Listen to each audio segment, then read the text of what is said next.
Gents, Super Rugby, two upsets, I guess, this weekend. The Chiefs going down to the Rebels, and then the Stormers. Or did you foresee that at all, Garen? No, neither result I foresaw, sadly, for my Super Brew. Starting with the Chiefs, they had to travel to Melbourne. The Rebels are a far better side, I think, at home. The Chiefs were a little bit, they're a frustrating team to watch. They're loaded with talent, yet they do the craziest and silliest things. They throw the ball around sort of with gay abandon at times. They don't build pressure, don't go through the phases. They scored a try, which was then disallowed, and James Lowe got a yellow card for kneeing an opponent, and then with him off the field, the Rebels went and scored. So that's sort of like a 12, 14 point turnaround, and that's pretty much summed up the match for them. So yeah, it was frustrating if you're a Chiefs fan, because all the other New Zealand teams really did well this weekend. So they lost a little bit of ground to their closest rivals, particularly the Hurricanes and the Highlanders. And then the Stormers, very disappointing. I think Rob and I were in agreement that was one of the easier games to pick this weekend. We foresaw the Stormers winning, picking up a bonus point, moving further ahead in the South African Conference, and unfortunately that's all come to naught for the Cape side. They're now 4 points behind the Bulls when we thought they'd be further ahead. So back to the drawing board. They're back at Newlands this weekend against the Brumbies team, which you think on paper would be a stronger side than the Cheetahs. But the Stormers do play better at Newlands with the Newlands faithful behind them.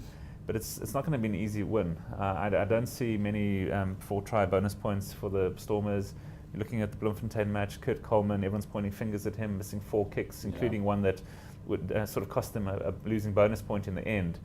But it's difficult. Got Dimitri Katakila starting, who's a far better kicker. But I think Kurt Coleman probably gets the Stormers' backline away better than Katakila. So Coach Alistair could see as a bit of a conundrum at the moment. Who's the better suited flower for whoever they're playing? So, as I said, back to the drawing board. 5 games to go. Lots still at stake. The South African title is still up for grabs because the Bulls, with a 4-point lead, they're actually on tour soon.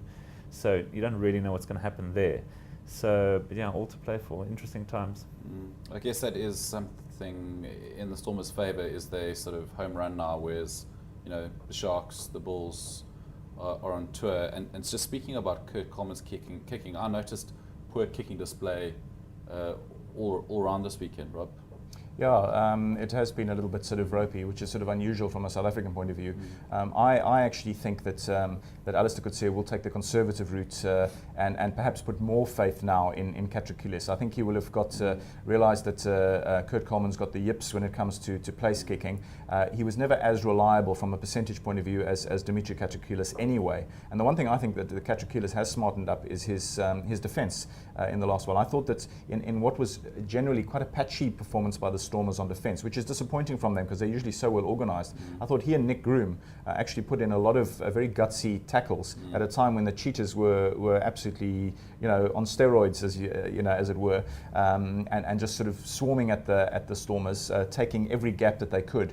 And I thought that he and Groom were among the better Stormers defenders, and that's not normally a strong point of Katrakilis' game. So I've got a funny feeling that he's going to perhaps on the road as well in South Africa, South African derbies away.